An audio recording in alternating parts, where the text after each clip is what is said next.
This episode of the podcast is brought to you by Franny's Pharmacy.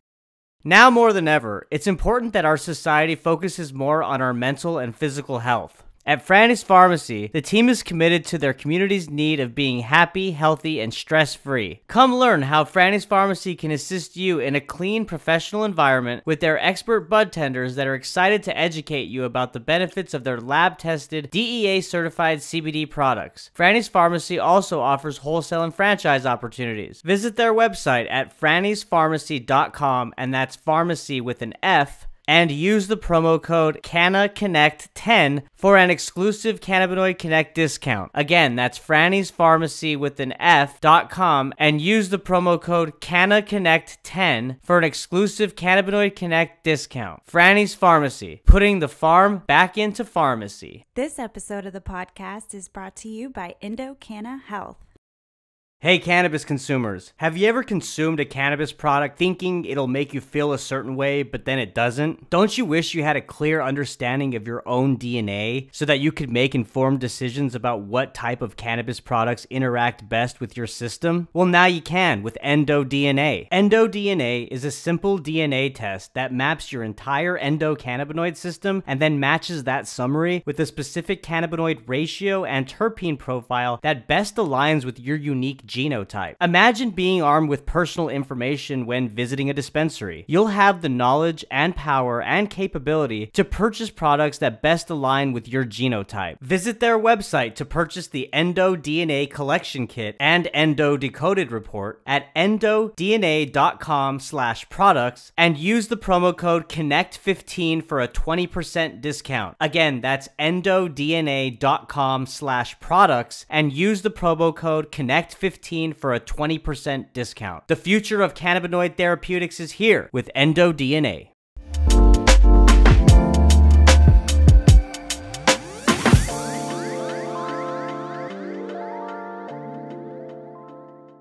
Cool.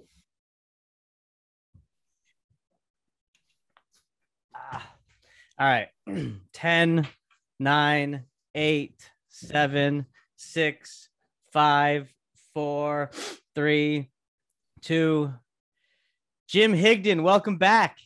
Man, thanks for having me. This is great. Good to see you again. It's great to see you again. We were just talking before we started recording. It's been over a year and a half. Can you believe that? You said a year, and that was bad. And then you said a year and a half, and then we like how did we get old doing this? Well, I don't think that, I mean, unless we're just kind of, I've seen you in different podcasts, you haven't aged in this year. So you still look the same, Jim. I don't see any additional gray hairs yet. That's a good thing. Well, yeah, I mean, it's the camera. It's not you. You're doing there. Well, for those that maybe are listening and hearing you for the first time, Jim, why don't we just, briefly touch on what we really dove into last time, which was episode 116, if others want to check that out. But, give us a sense of your background. I know that you published a book, The Cornbread Mafia, in 2012. Right. And that led to a lot of different things within your career path. Let's talk about that. Sure. So I'm from Kentucky originally. I'm sitting here in Louisville, Kentucky now. Grew up about an hour south of here. And this town I grew up in was notorious and known for outlaw outdoor cannabis cultivation. And it all came to a head in the late 80s when federal prosecutors held a press conference and said that 70 men from central Kentucky had been arrested on 30 farms in 10 states with what the police said was 200 tons of cannabis. And in that press conference, the feds called them the Cornbread Mafia. And that name kind of lit up the media, the headlines in the newspapers, and it kind of got really sticky. And then I went off to school with this story kind of I was always chewing on it. Of these 70 guys that got busted, 0 of them talked in exchange for a lesser sentence. So that's the reason the feds had a press conference instead of filing charges, because they had no case, because they had no witness. So these country guys had totally thwarted the long arm of the federal law, and the way that the feds got back at them is this press conference where they called them names. And so Cornbread Mafia was this this symbol of this emblem of notoriety. I I went off to good schools. I went to Centre College here in Kentucky, and then Brown University and Columbia University Graduate School of Journalism, where I kind of put all these pieces together on how to write a story about a topic where no one would talk about it. Like, it's a very specific skill set, and I got really lucky having gone to Columbia and been with through a great program that sort of put all those pieces together for me, and then gave me access to book editors, book agents, the book writing market. And even it took much longer than I had anticipated, but ended up writing an amazing, detailed nonfiction account and social history of this Catholic enclave of Central Kentucky where all this shit went down. And the success of that book led me into a journalism career. And in that journalism career, I was covering cannabis at a high level for places like Politico, Thrillist, Al Jazeera, that sort of thing. And while I was covering the 2018 Farm Bill, where hemp was going to be legalized, I was covering it for Politico about the clash in Congress between social justice and the hemp bill. Mm-hmm. And there was this felon ban that got put in the hemp bill where anyone convicted of a drug crime was going to have a lifetime ban against them forever participating in legal hemp. And I reported this story on it for Politico, and eventually that felon ban was reduced to 10 years in the final draft. But while reporting that story, I realized that all these hemp brands, all these CBD brands, we're talking, like fall of 2018, mm-hmm. Were running as far away from cannabis as they could, trying to pretend like hemp was completely different from cannabis, that CBD had nothing to do with THC, that like over and over again talking about it won't get you high, it's not marijuana, and then all the branding was super shallow with no depth, no story. And we just knew that we could do better. Mm-hmm. My first cousin is my co-founder. He's my CEO. And he's the guy with the MBA and the econ background. And he and I got together over Thanksgiving of 2018, and we hatched a plan. And then we went about and executed that plan. That's awesome.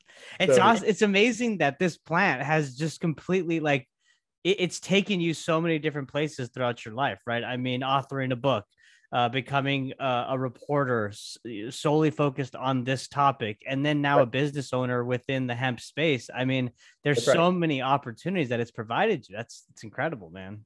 I mean, it's this way of taking this thing that was used as a cudgel, as a weapon against my community as an adolescent, and turning that negative and making a positive out of it. Mm-hmm. Yeah. And using it as an emblem to illustrate that Kentucky's been growing the finest cannabis in America for 250 years, unbroken, whether it was illegal, whether it was legal or not. Like, that's what we've done here. And Kentucky's known for fast racehorses and Kentucky bourbon whiskey. And it's about time that cannabis joins these sort of premier crops from Kentucky's agricultural marketplace that we give the world. We do it well here. We're good at it. Right. Yeah. And you do touch on a lot of that in the episode that I mentioned. So if y'all haven't heard that, again, I really recommend you listen to that, because there is a vast culture and history when it comes to hemp and cannabis in the state of Kentucky. And, Jim, we can talk about Kentucky, of course, but I do want to zoom out and just talk about cannabis prohibition history overall in this country. Sure. Right. Okay. Yeah, I mean, for those listening, maybe don't have a full understanding of why we're here 100 years later, why don't you go ahead and paint that picture? Sure. So alcohol prohibition ends in 1933, and prohibitionists are looking for something to prohibit immediately after, and it takes them 4 years to find and stick with cannabis. It's been called cannabis up until that point, but they socialize and use in legislation marijuana, spelled with an H. Because that activates some racist impulses and makes cannabis a foreign substance brought in by foreigners. And the Marijuana Tax Act of 1937 prohibits cannabis. There's an amazing photo essay that I found in the Louisville Courier Journal from 1938, from March, that was a photojournalism of the last legal hemp harvest in Kentucky, which happened in March of 38, because they would leave the hemp out in the field in shocks over the winter to help decompose the cellulosic herd to get to the fiber easier in the spring. So the last legal crop is cut in 37 and harvested in 38, and then illegal since, except for this little brief window when World War II happens, because even though we're making cannabis illegal in 1937, the U.S. Navy still uses a ton of cannabis fiber for ropes for the Navy. But that's okay to make it illegal in America because we're growing it as quick as we can use it in the Philippines. But immediately after Pearl Harbor, the Japanese take the Philippines. So in order to rebuild our Navy, not only do we need new ships, but we need a new source for hemp fiber for rope. And that's what the Hemp for Victory movement comes from. And Kentucky, along with 8 other states, were enlisted to grow hemp for fiber and seed for the war effort. And so that lasts from the growing seasons of 42 to 46. And then it's made illegal again. But all those hemp plants keep growing wild in the fence rows and behind barns. Like, it doesn't go away. I mean, it's cannabis. It's gonna grow. Ditchweed, right? Yeah. It's literal ditchweed. Like, it's growing in the ditches, right? And then the grandsons of those farmers go off to the Vietnam War. And when they go to the Vietnam War, they realize what cannabis is and the value of it in other cities in other parts of America, and come home with the knowledge of what cannabis's value is, with an immediate nationwide network of moving that product from where they grow it in Kentucky to where they would buy it in a city. And these guys had farming backgrounds. So it wasn't a garden plot. Like, they knew how to grow tobacco by the acre. So once they started growing cannabis, they were growing cannabis by the acre and just moving it. Wow.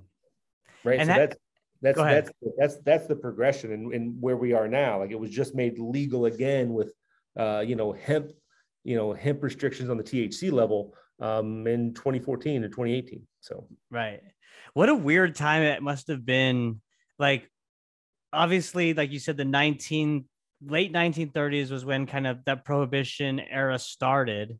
And then fast forward, 1942 to, did you say 46?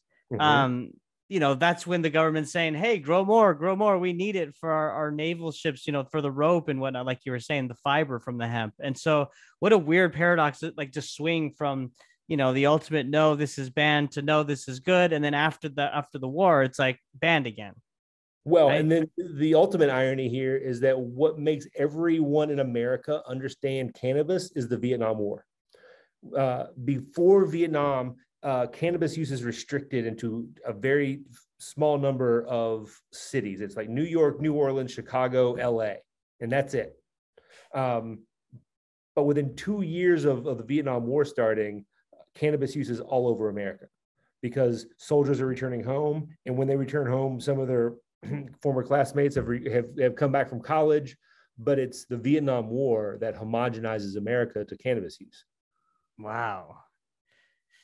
And it's because it was so heavily used in Vietnam. So that's when soldiers started to see like the medicinal efficacy of the plant, as opposed to just the industrial use of like the fiber and the herd.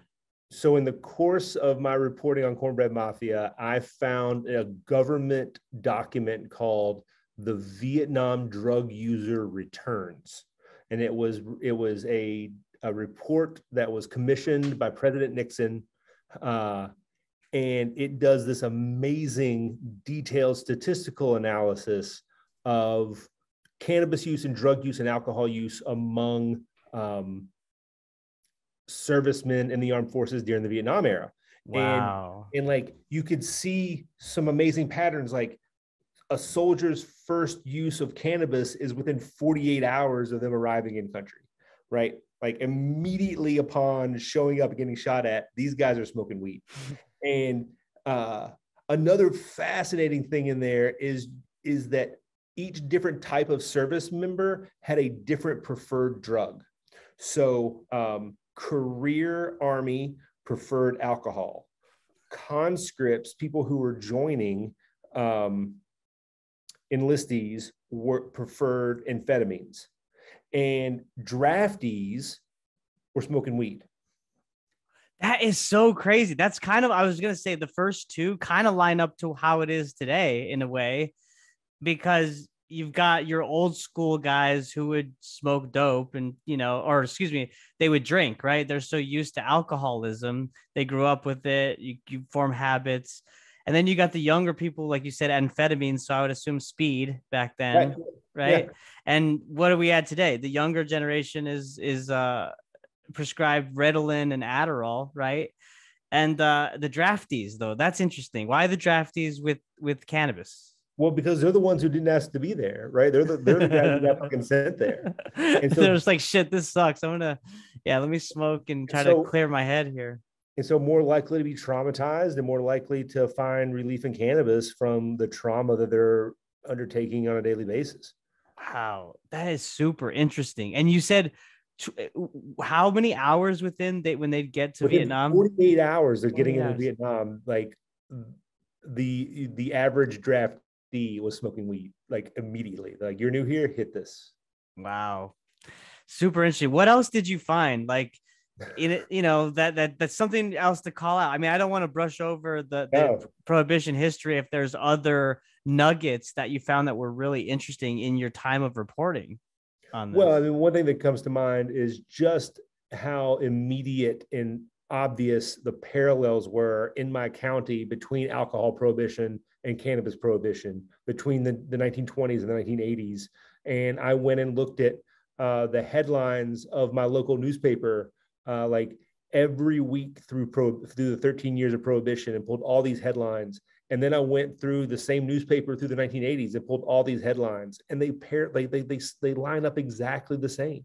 It's cops busting into barns and people getting arrested, and it's the same last names in the headlines, like the same families. It's just this fascinating immediate parallel, because I grew up in this rural Catholic area in central Kentucky, which, like, you wouldn't think of rural Kentucky having Catholics, but there's this particular area of Kentucky. It's got convents and monasteries. There's a Trappist monastery called Gethsemane, where a writer named Thomas Merton lived and wrote for a number of years back in the 60s.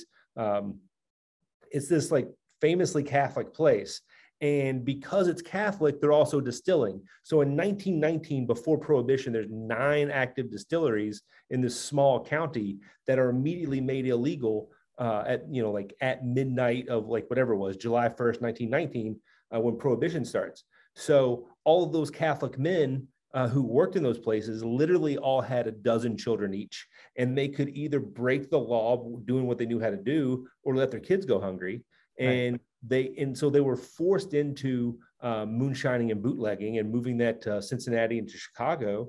And then a culture developed around it that kind of justified it, rationalized it, excused it, permitted it, that you could break man's law without violating God's law, and created this kind of cultural bubble, excusing a certain amount of illegal activity that just like 2 generations later, when these guys got back from Vietnam, they just went to town, and everyone like kind of knew what was going on, but no one wanted to know what was going on. And it was really fertile ground for what they were doing.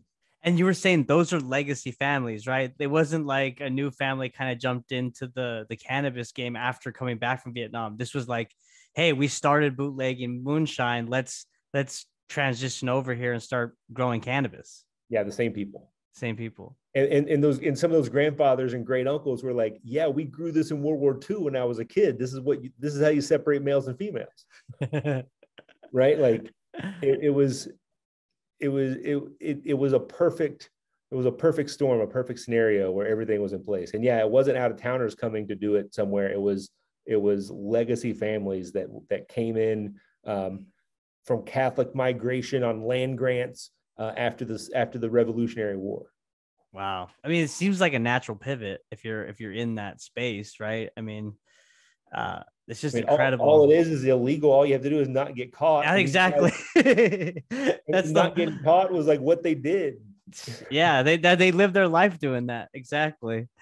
Well, I want to switch gears a little bit and talk about the current state of the cannabis industry, right? So we touched on cannabis prohibition and at a high level and the nuggets that you've kind of found as a journalist there. But when we think about where we're at today, 100 years later, we know that there's 19 states that are currently legal, 35 that are medicinal. What about the illegal states, Jim? We don't really touch on those as much. What's the current state, with consumers in illegal states, and what are they doing? What can they do to access the products that they're needing? We're out here just hanging on. Uh, by my count, there are 13 states under prohibition without medical, with the most recent to join the modern world being Mississippi. So let's see if I can name them all. Indiana, Kentucky, Tennessee, North Carolina, South Carolina, I think Georgia, Kansas, Nebraska, Arkansas, Iowa, Wisconsin, and a couple of others. But it's not a lot. It's not a lot of us. Texas is on that list. Texas is medicinal though. Oh, does it? Yes. Texas has a very limited compassionate program, and they actually just expanded it to other serious ailments after their last legislative period. So they've moved it to cancer patients and others, but there is a limited medical. Oh, news to me. But yeah, it's frustrating out here to be able to travel to a legal state and see what the modern world looks like, and then have to come home to pretending like it's still 1987. It's just it's what it is. We advocate as leaders in the space here in Kentucky for positive change in this direction. I've just written an op-ed in the Cincinnati Enquirer calling for the governor to call a special session to focus on medical marijuana here in Kentucky, because the people want it, and it shouldn't be blocked, and it's a political winner, so he should. So that's the kind of advocacy work that we're doing as a brand and as co-founders and as a former journalist and as a person who's just been engaged in the space, for my career. This is something that's important to me. Mm-hmm. So, and we advertise and talk to customers in other prohibited states that we're legal to ship them certified organic, full spectrum products with up to 2 milligrams of naturally occurring Delta-9. And that's legal. It's legal under federal law, no matter what state you're in, because your mailbox is federal property. So the U.S. Postal Service knows well and good what we ship, and they come and pick it up every day. We're fighting prohibition by just talking to customers and reaching customers and shipping products to customers all over the country. Mm-hmm. I mean, it sounds like you're doing everything that you can do, and especially leveraging the skills that you've learned in your past career. How's that been received by the local government, by the governor? I haven't heard from the governor, but we're engaged in the space and we're visible. People, we get great feedback. Our customers love it. Our customers want engaged brands who, use the resources to promote what's important to the customers. And our customers want positive change in this area. And it's difficult sometimes for those customers to speak out, whether that's their occupation or their role in a small community.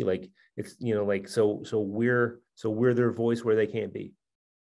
What types of improvements are the consumers wanting? I mean, I know that the last time we've talked and with other guests that I've had on that are specifically focused in the hemp market, is that there's this lack of enforcement of regulation, right? Which kind of opens the floodgates to a lot of bad actors that enter the space.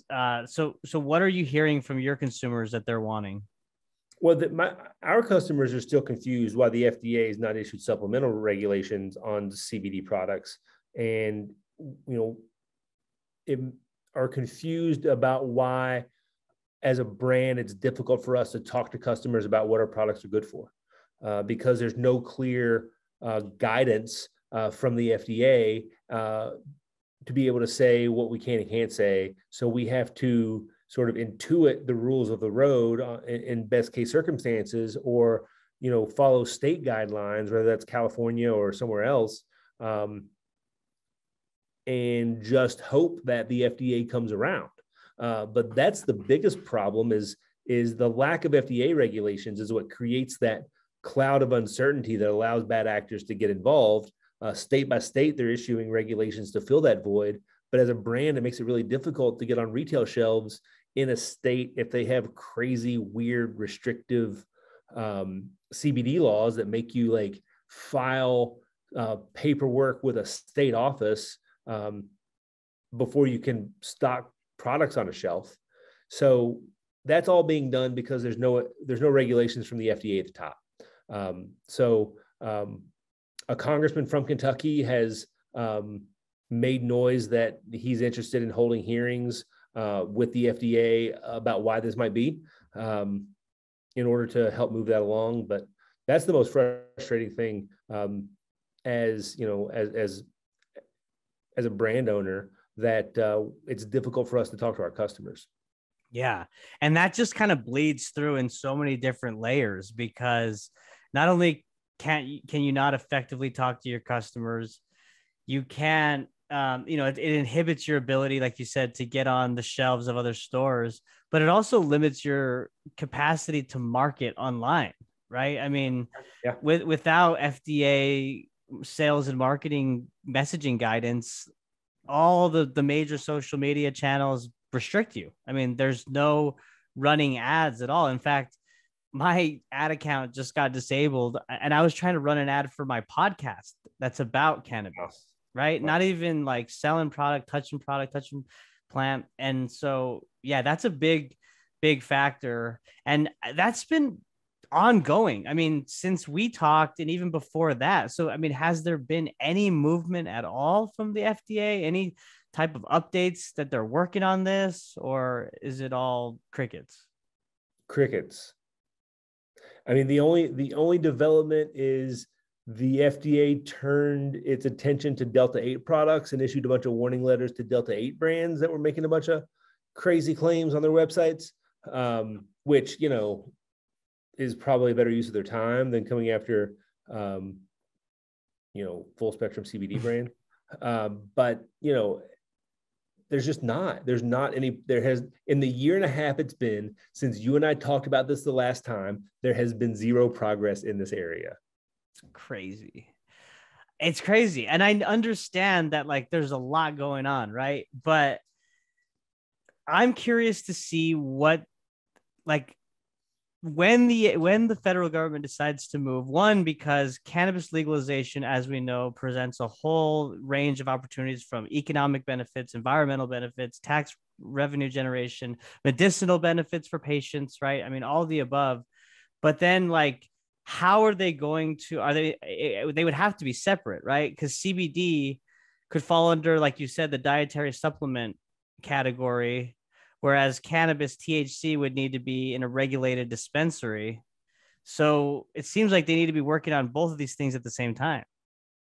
I mean, I just would like everyone to take a step back and realize that what we call medical marijuana or medicinal cannabis at the state level, when we get it legalized through Congress, the FDA is never going to allow us to call flower medical anything.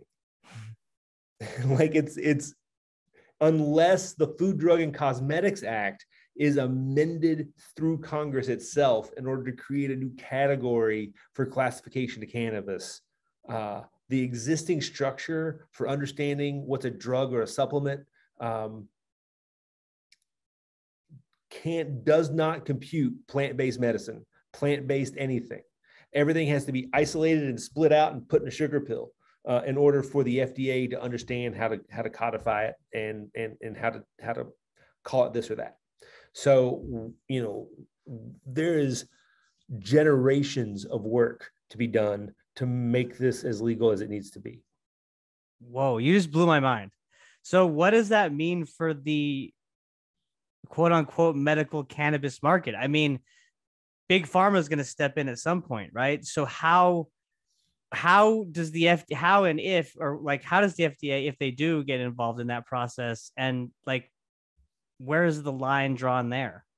I have no idea. I mean, but we're just seeing, we legalized hemp with a THC level below 0.3%, and the FDA cannot compute it, cannot come to terms with it, cannot. Wow. We got a long ways to go, it sounds like. I mean, it's one of those things that takes forever, and then change will happen fast. And we just have to be prepared for that change to look the right way. But it's something that we push on forever. And then when the change happens, it'll happen fast. But I just like this experience with the FDA with full spectrum hemp products makes me realize that legalization through Congress is just a piece of this. Like, regulating it through the executive is an entirely different challenge. That's why I hope they just leave it up to the states. Let the states figure it out. Like, I don't know. I mean, what's your view on that? Like, do you see the federal government adding much value if they were to fully take this on and regulate? Well, I mean, what the benefit of a federally legal system would be to allow product and supply chain to cross state lines. Interstate commerce. Yeah. Right. The interstate commerce, so that we could have, reliably consistency in brand product from one state or city to another. Like the spirits and alcohol industry. Like if that were state restricted, if you could only buy Kentucky bourbon in Kentucky, that would suck. That would suck. Yeah. Right. So, the regular, there's probably a way to do this where we dance around the bigger issues on FDA regulations, but to call it a medicine, to call it a drug, like it's an illegal drug for 100 years, right? But to call it a beneficial drug, get the fuck out. Yeah, that makes total sense, right? Just like everything that we're hearing that's happening today in the world of politics. It's a frustrating reality. Totally is. Totally is. Well, let's talk about Cornbread Hemp. Specifically talk about your product line. I understand that you previously did a WeFunder/crowdfunder round in 2020, raised $400K. That's right. Are you guys planning to raise more? Let's just talk about the company. Well, all right, yeah, sure. So first off, who we are and what we do. We're 3 years old. We founded in 2019, which in CBD world is like 30 years old. We're a 3-year-old company in Kentucky. We're doing really good business. We've got customers coast to coast, really like Guam to Puerto Rico. And our niche is that we make certified organic flower only full spectrum products with as much THC as federal law will allow us, which is for our organic supply chain, 2 milligrams per serving. We can go higher by weight, but we want to maintain the integrity of the organic supply chain. So all of our solvents are food grade organic sugarcane ethanol. So we really keep the process very clean. And so we're found online and in natural health food stores. Our gummies we introduced last year, and now our gummies are our number one selling product, and we sell the hell out of them. But we also have really great full spectrum certified organic CBD oils and topicals. The only certified organic CBD topical line in the country. It's really difficult to maintain organic integrity when the ingredient list gets really long. So with a lotion, for instance, we've got over a dozen ingredients, and each of those ingredients has to be organic. And the chemistry on those organic ingredients are going to be slightly different than conventional ingredients. So maintaining the integrity of a organic product with a long ingredients list like that's been a neat, fun challenge to solve. Sounds like it, yeah. It set us up for executing those gummies, which also have an ingredient list that's longer. Our oils have 2 ingredients, right? Like that's an easy organic recipe. But the gummies, are a slightly different story. It's a little more complicated.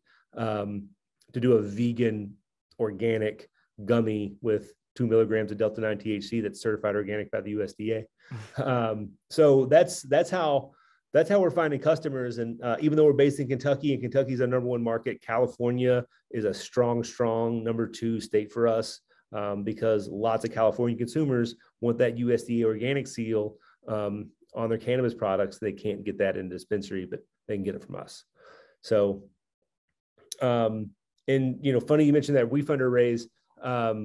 That was really one of like the crowning achievements of our short history. Is in 2019, in our first year, like we had products on the shelf, we were growing, we were selling. We hadn't yet gotten to organic status. We were talking to investors, local investors here in the Kentucky area, and just not getting any traction at all from those investors. And we got our organic seal and got the same response. And so we took it to the crowdfund and started talking to WeFunder before the pandemic really hit. But in March of 2020, when the lockdown happened, it was all systems go. We launched that crowdfund on the 1st of April. Wow. Great timing, huh? Like people were like, "Are you sure you're going to do that now? Like, are you like that's crazy?" I'm like, "Yeah, we're doing it. Like we're totally doing this." And because of all the circumstances that would indicate that it was a bad idea to launch a crowdfund at that time, it ended up being a great idea to launch a crowdfund at that time because everyone was home. People's 401ks were sideways because the market was up and down every day, and people were looking for a place to put some money. Yep. And inventory was low on WeFunder because not a lot of people were going live. So there were people on WeFunder looking for fun companies to invest in, and there we were. So just like we just kind of hit the bullseye in a couple of different ways, and really we're able to reflect upon people telling us no for the 6 months prior to COVID, and allowed us to grow last year. We closed last year at just at $2 million in revenue. Wow. For 2021, funded on marketing that we paid for with that WeFunder raise. So that's been a really good time. WeFunder stays in touch, keeps trying to figure out when we're gonna need them again, and we keep telling them just stay tuned. It's just around the corner. It's difficult to talk about these sorts of things. One of the things you learn as an entrepreneur is that you can mess up a fundraise by talking about a fundraise. So it's best not to talk about a fundraise until the fundraise is closed. So I appreciate the question, but I'm not allowed to talk about it, I guess. But sure. Stay tuned. And if you're on WeFunder, follow us at Cornbread Hemp. There's good news around the corner. Nice. Well, that's a good way to at least tease it out. I totally understand. And, we got to get you on next time, I guess, once something is announced, and we can dive more into it, man. Yeah. Find me a spot later this summer. I got you. Well, Jim, I want to leave you with the closing remarks here. I mean, you can touch on what Cornbread Hemp has planned for the remainder of this year and moving into 2023, which is crazy that I'm even saying that. Or, whatever else is top of mind for you. Support legislators who advocate for legalizing cannabis. Yes. And when you support them, donate to their campaigns and that automatic monthly renewal thing. Give those people $25 a month and let that shit ride. They need that cash. Yep. And is there anybody specifically that you would want to call out to, donate to in the state of Kentucky? Well, today is election day in Kentucky, and so we'll know who the general election candidates are for the Congress seat here in Louisville. So it's too early for me to tell you who to support in Louisville because the race won't be decided until tonight. Got you. Okay. And for those listening, because we do pre-record these, it is May 17th. So this will probably publish in, 3 weeks later. So we'll know by then. Yeah. If you live in a legal state, find a politician in an illegal state and make them like your pet project. Like that's what those people need. That's right. Get their numbers, get their emails, and be relentless. Jim, this was fun, man. I'm really glad we got to catch up. Really appreciate you coming on again. Where can people find y'all's website and social media if they want to learn more about Cornbread Hemp? First of all, Kevin, really appreciate you having me. I love these talks. Like you're a great host in the space. Cornbreadhemp.com, cornbreadhemp.com, at Cornbread Hemp on Twitter. We got our Instagram killed. So now we're at Cornbread_hemp on the Instagrams. You got to put that underscore in there because at Cornbread Hemp got the axe. Fucking Instagram, man. I have to do the damn underscore too. I feel your pain. Right on. Well, I'll be putting those links in the description box here on YouTube. And thanks again, Jim. And thank you all for listening. Thanks, Kevin. Talk to you soon. Bye, y'all.